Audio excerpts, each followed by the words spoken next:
Hepinize merhaba. Bugünkü rotamız Patagonya. Patagonya, Latin Amerika'nın en özel ve belki de en güzel bölgelerinden biri.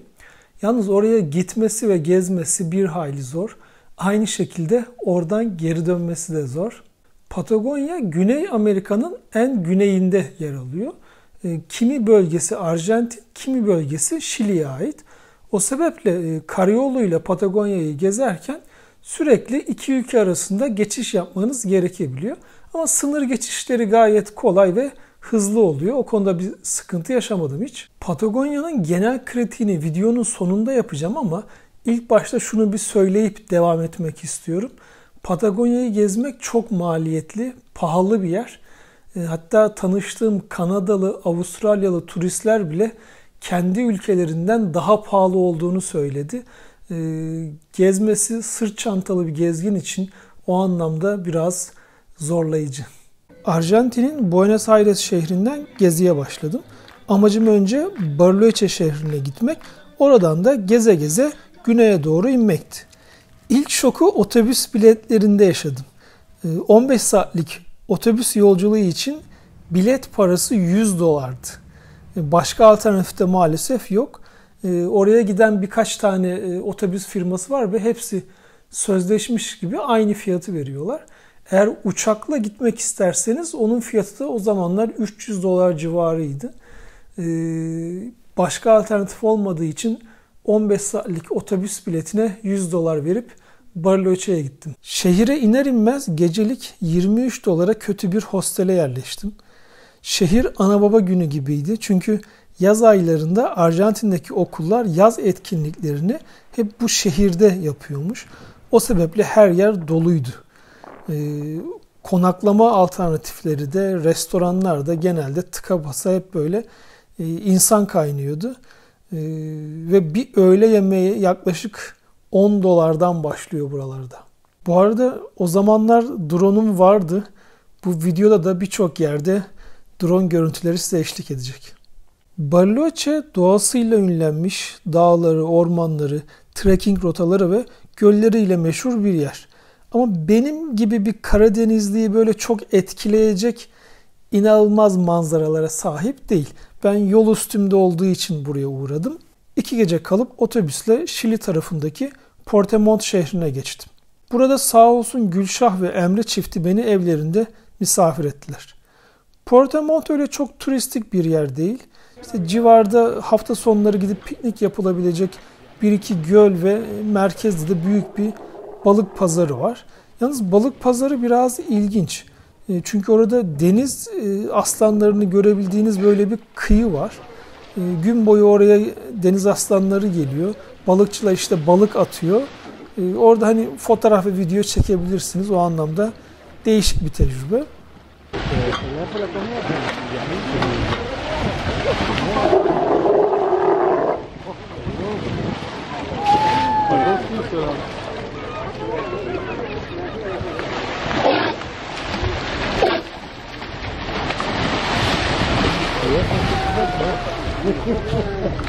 Daha sonra Puerto Montt'tan Castro şehrine geçtim.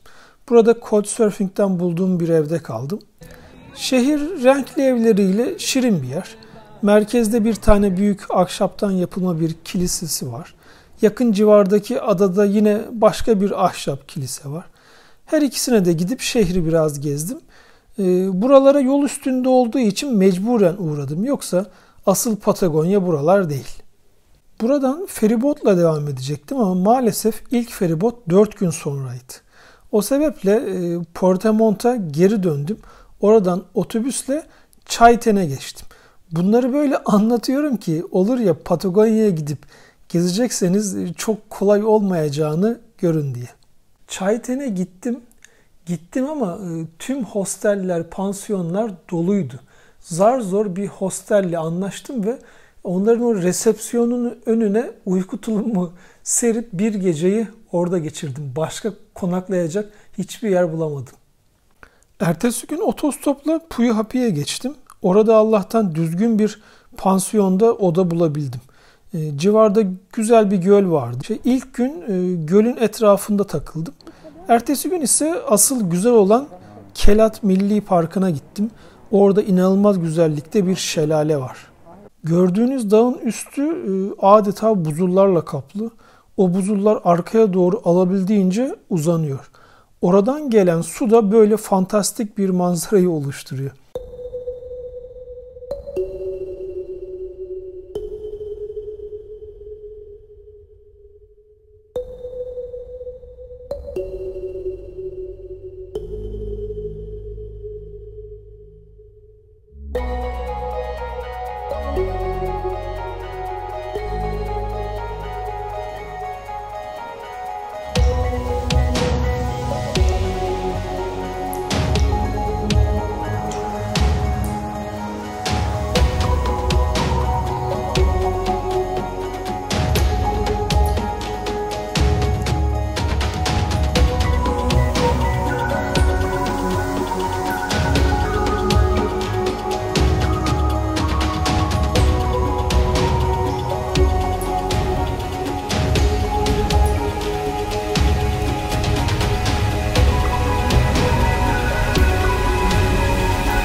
Bir günümü bu manzarayı izleyerek geçirdim. Drone'la çok güzel görüntüler aldım. Ama maalesef drone'u geri getirirken 30 metre önümde bataryası bitti. Göz göre göre drone böyle önümde yamaca düştü. Kendi başıma oraya gidemezdim çünkü yamaç çok dikti. Bazı yerleri 90 derece. Şehir merkezine geri dönüp bir itfaiyeci buldum. Adama durumu anlattım. Dedim işte hani karşılığı neyse veririz. Ertesi gün onunla beraber parka geri gittik. Ekipmanları hazırladık. Yamaçtan aşağı doğru inmeye başladık. Bazı yerlerde ipi ağaca sabitledik. Telefondaki uygulamadan drone'un yerini buluyorum. 20 metre önümüzde ama bazı yerler çok tehlikeliydi ve riske atmayalım dedik. 2-3 saat drone'u bulmaya uğraştık ama sonra vazgeçtim. Hayırlısı böyleymiş dedim. Drone'un üstüne soğuk bir su içip yola devam ettim. Ama burası yani Patagonya'ya geldiğinizi hissettirecek güzel yerlerden biriydi. Benim asıl Patagonya gezim buradan başladı. Şili'nin Puyallup şehrindeyim. Yola devam edeceğim. Coyhaique şehrine gideceğim ama hiçbir şekilde otobüs yok. Sabah bir tane vardı, o da full dolu. Şimdi mecburen otostop çekmeye. Buralar pek işlek yerler değil, onun için 5 dakikada bir araba ancak geçiyor. Ama yapacak bir şey yok, otostopa devam. Talia ile Vicente beni aldılar, sağ olsunlar. 4 saattir yoldayız, devam ediyoruz. 5 saate Coyhaique'ye geldim.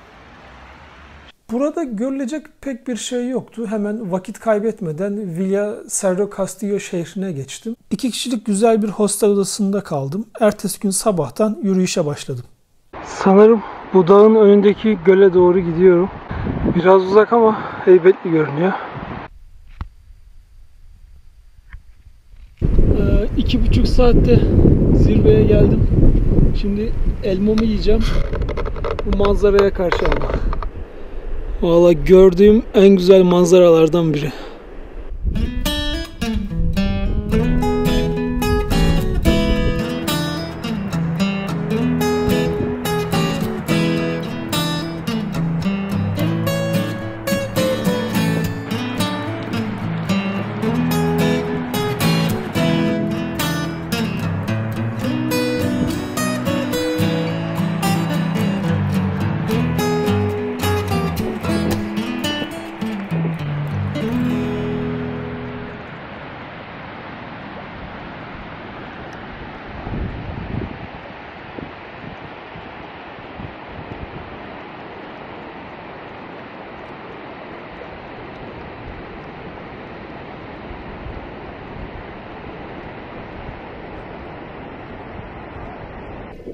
Şimdi vallahi susamıştım. Suyum da bitti.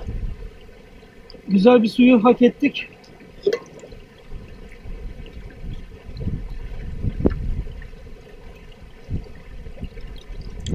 Oh.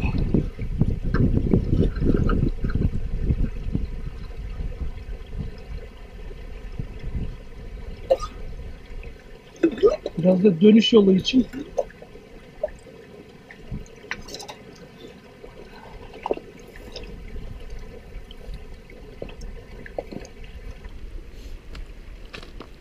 ertesi gün sabahtan kalkıp Puerto Rio Tranquilo'ya gittim. Hemen bir tur ajantasıyla anlaşıp yarım günlük bir tura katıldım.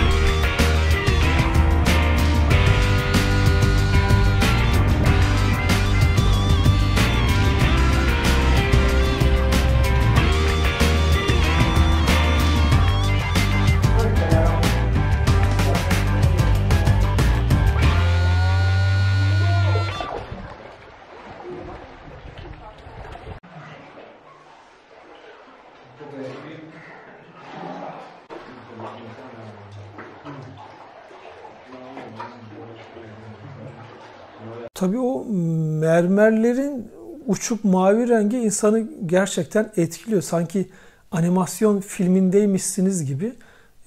Eğer hava da güzeldi şansıma, güneş vardı. Daha da mavi oluyor o zaman. Etkileyici bir yerdi. Öğrendiğim kadarıyla orada daha önce madencilik yapılıyormuş ama turizmi açıldıktan sonra o işi bırakmışlar. Ya da belki de oradaki maden bitti, öyle bıraktılar, bilmiyorum. Burayı da güzelce gezdikten sonra yine yola koyuldum. Önce tekrar Arjantin tarafına geçtim. Oradan da Patagonya'nın en özel yerlerinden biri olan El Chalten'e geldim. Arjantin El Chalten'deyim. Sabah saat 8. Şimdi trekking'e başladım. Fitzroy yoluyla başlayacağım. El Chalten dünyada trekkingçilerin başkenti olarak biliniyor. Çok güzel, fantastik, fotoğraflık yerleri var. Bugün hepsini göreceğiz inşallah. Yaklaşık 1 saattir yoldayım. Hava güzel. Devam ediyorum. En güzel manzaralardan birine geldik ama maalesef bulut var. Biraz bekleyeceğim ya da dönüş yolunu buradan yapacağım. Akşam tekrar göreceğim.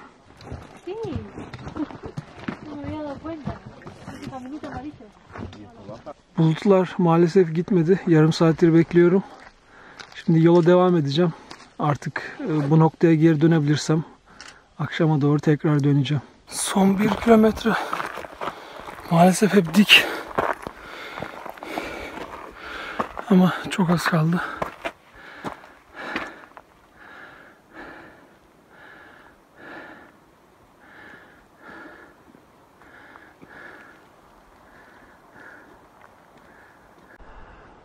Ve manzara kendini göstermeye başladı. Şu bulutlar biraz daha açılınca tam olacak.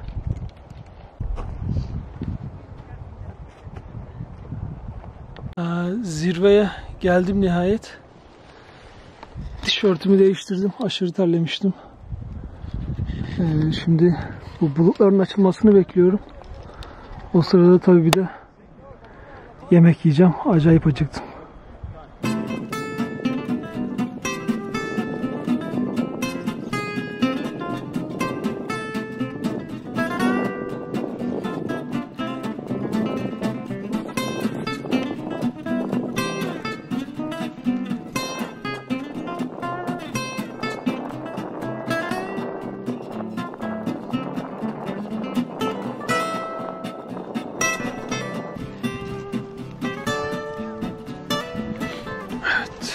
Yemeğe hazır.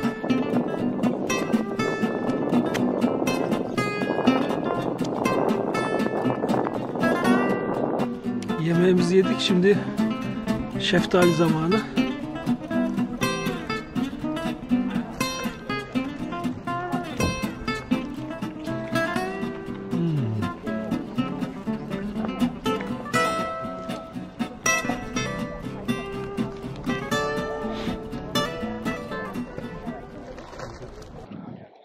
manzara kendini gösteriyor.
Buraya kadar 14 kilometre yürüdüm.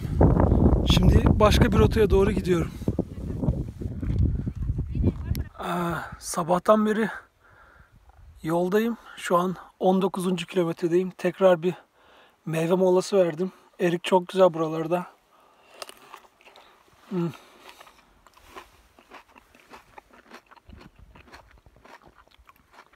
Manzara yine güzel. 27 kilometrede Torre Gölü'ne geldim. Biraz yoruldum ama harbiden yalan yok. Biraz dinlenip muhtemelen sonra dönüşe geçeceğim.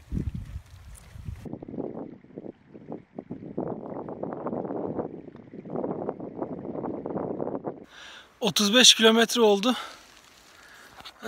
Ama birkaç kilometre sonra hostelin oradayım. 37 kilometreyle hostele dönüyorum. Tüm gezilerim boyunca bir gün içinde hiç bu kadar çok yürümemiştim. Çok güzel yerler gördüm ama yalan yok, harbiden yoruldum. Artık şimdi güzel bir duş alıp bir şeyler yiyip direkt yatağa. Şimdi içinizden bazıları diyordur 37 kilometre bir günde yürünür mü? Niye onu 2 güne 3 güne yaymadın? İşte Patagonya öyle bir yer. Bu güzel manzaraları böyle güneşli bir günde görmek istiyorsanız öyle haftanın her günü güneş olmuyor. Ben oraya ilk gittim. İlk 2 gün hostelde sadece yattım, dinlendim. Oradaki civarda gezdim, takıldım. Çünkü hava hep kapalıydı, yağmurluydu. Eğer o havada o manzaranın olduğu yere gitseydim hiçbir şey göremeyecektim. Hava durumu uygulamasından önümüzdeki 2. günün güzel olduğunu gördüm. Ona göre planlamamı yaptım ve sonraki günler hava yine bozuyordu. Ben de sabah 6.30-7'de yola çıktım. Çantamı ona göre hazırladım. Harita üstünde bütün manzara noktalarını işaretledim. Ve hepsine tek tek gittim. Hem orada oturdum, iyi kötü dinlendim, sandviçimi yedim, manzarayı izledim, fotoğraf, video çektim. Sonraki rotalara gittim ve akşam hostele geri döndüm. 37 kilometre gerçekten zorlayıcıydı çünkü dağ tepe inip çıkıyorsun. Sırtında iyi kötü bir çanta var. Yani tüm gezilerim boyunca bir günde yürüdüğüm en uzun mesafe oydu.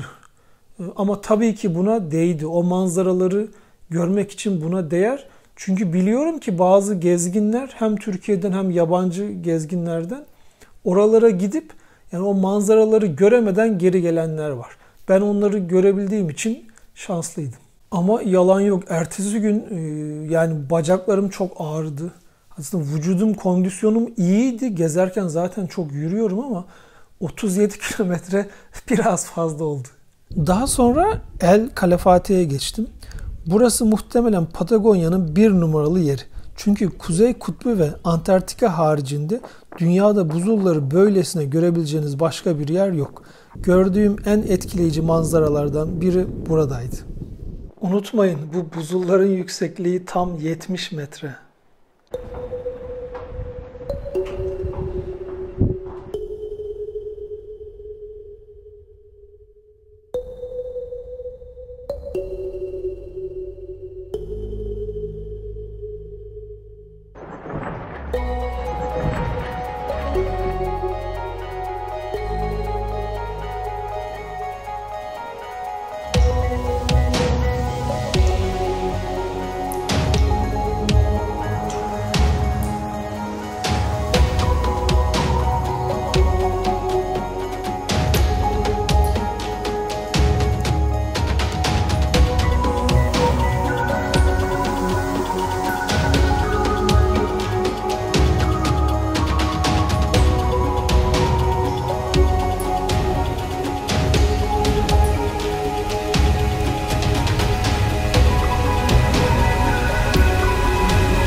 buranın böyle erimesini ya da parçalanmasını küresel ısınmaya bağlayanlarınız olabilir.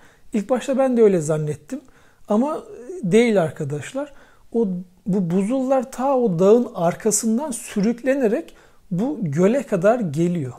Ve gölde artık eriyip parçalanıp suya karışıyorlar. Yıllardır bu böyle devam ediyor. Yani bu küresel ısınmadan dolayı değilmiş. Hani buna bir doğa olayı diye bakmak lazım.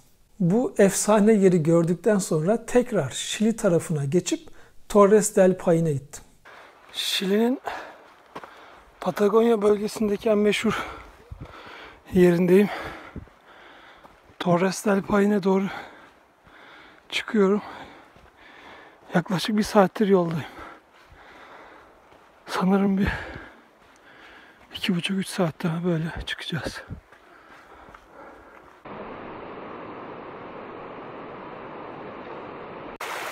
İki saattir hiç mola vermeden tırmanıyorum.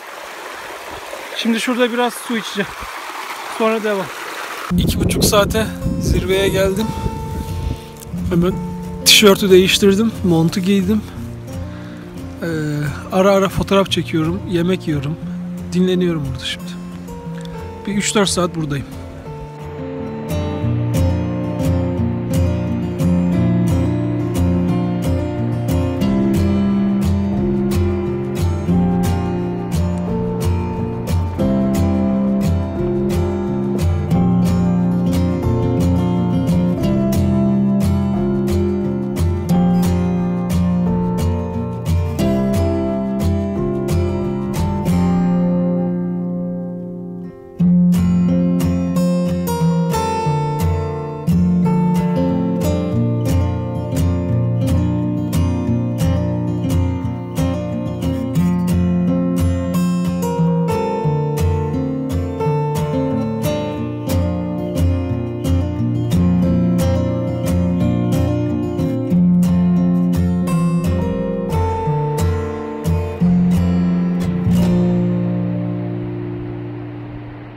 Yine burası da gördüğüm en etkileyici yerlerden biriydi. Dünyayı gezince bazı handikaplarınız oluyor. Mesela bir yeri size çok övüyorlar. Oraya gidiyorsunuz ama daha önce o yerin çok daha güzelini görmüşsünüz. Oradan etkilenemeyebiliyorsunuz, keyif alamıyorsunuz. Ama Patagonya'daki bu yerlerin benzerini başka bir yerde görmediğim için yani buraları kıyaslayamıyorum. Buralardan çok keyif alarak gezdim. Çok etkilendim. Yani Patagonya o anlamda harcadığınız emeğe de paraya da fazlasıyla değiyor. Tabii bitmedi. Yolculuğa devam ediyorum. En güneyde Ushuaia şehrine gideceğim. Şili tarafındaki Punta Arenas şehrinde mola verdim. Orada sağ olsun Couchsurfing'den bulduğum Ana Lucia beni ve ailesi beni evinde 2 gün misafir etti. Nihayet evlerin olduğu yere geldim. Şimdi kapı numarasını arıyorum. 1894'tü ev burası.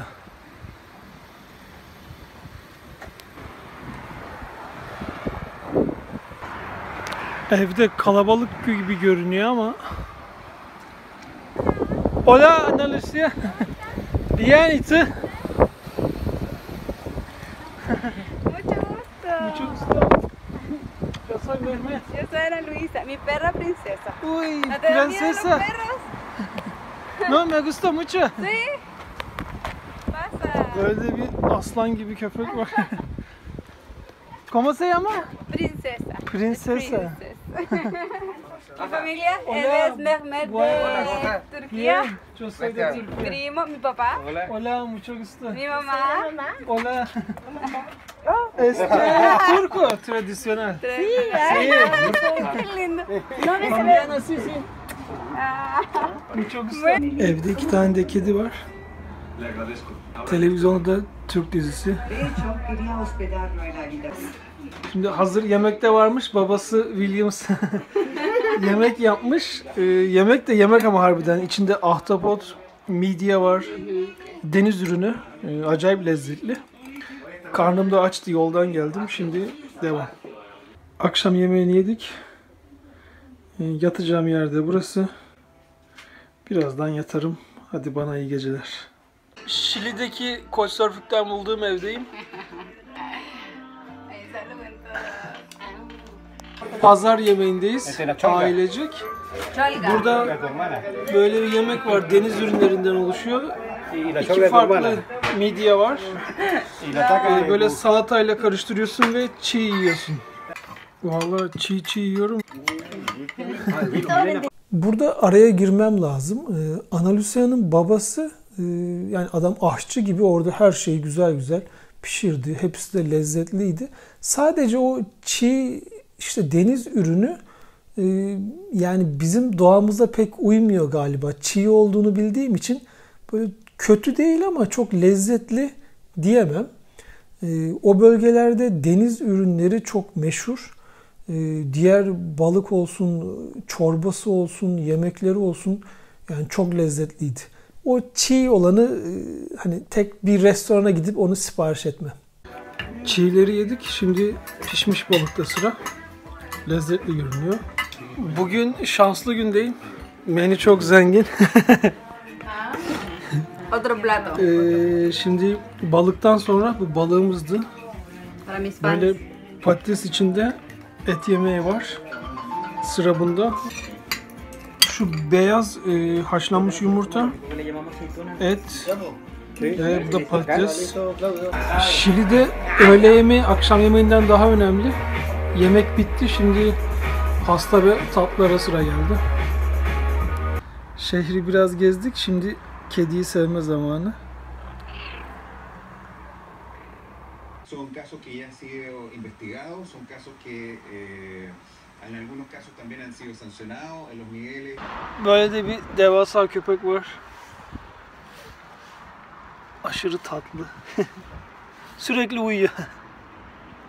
Videolarımda ara sıra bu vurguyu yapmaya çalışıyorum. Tamam güzel yerlere gidiyorum, çok etkileyici manzaralar görüyorum. İşte onun yanına bir de böyle evlere misafir olduğumda, işte yerel insanlar beni sofralarına davet ettiğinde, onlarla birkaç günümü geçirdiğimde yaptığım geziler benim için çok daha keyifli oluyor. O ülkenin kültürünü çok daha iyi görüyorum. Orada arkadaşlarım, dostlarım oluyor. Mesela o aileyle ben hala görüşüyorum. Yani Allah izin verirse ileride de onlarla tekrar görüşürüm. Daha sonra Ushuaia şehrine geçtim. Oradan da Antarktika seferime başladım. Eğer Antarktika gezimi izlemediyseniz onu da izleyin derim. Güzel video. Patagonya dediğim gibi çok özel bir bölge. Yani kesinlikle gideni mutlu eder, tatmin eder. Ama tabii geniş zaman ayırarak gitmeniz lazım. 3 günlüğüne giderseniz hava kapalı olabilir. Çok bir şey göremeyebilirsiniz. O sebeple Patagonya'ya gidecekseniz cebinizde biraz para olacak. Çünkü ben $10'dan aşağıya bir öğle yemeğini, basit bir yemek yediğimi pek hatırlamıyorum. Öyle bir bölge. Konaklama da keza pahalı. Ulaşım deseniz o da çok pahalı. Otostopla o yolu boydan boya gezenler de var. Ben de birçok yerde otostop yaptım. Ama o da çok zorlayıcı. Çünkü yolda sizin gibi gezen bir sürü kişi var. Herkes otostop çekiyor. Ama trafik çok işlek değil. Yani kendinizi arabaya kabul ettirmeniz çok zor. O sebeple planlamayı iyi yapmanız lazım. Ona göre bütçe ayırmalısınız. Ve zamanınızı da biraz geniş tutmalısınız. Yani ben o Patagonya gezimde yaklaşık bir ayımı harcadım. Aynı rotayı belki 10 günde de yapabilirsiniz ama o manzaraları göremeyebilirsiniz. İmkan varsa Patagonya'ya kesinlikle gidin.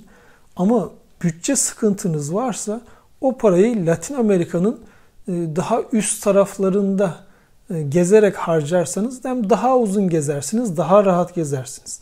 Yani o sebeple düşük bütçeyle gezi yapanlara ben Patagonya'yı çok önermiyorum. Oraya gidene kadar başka yerler gezilebilir.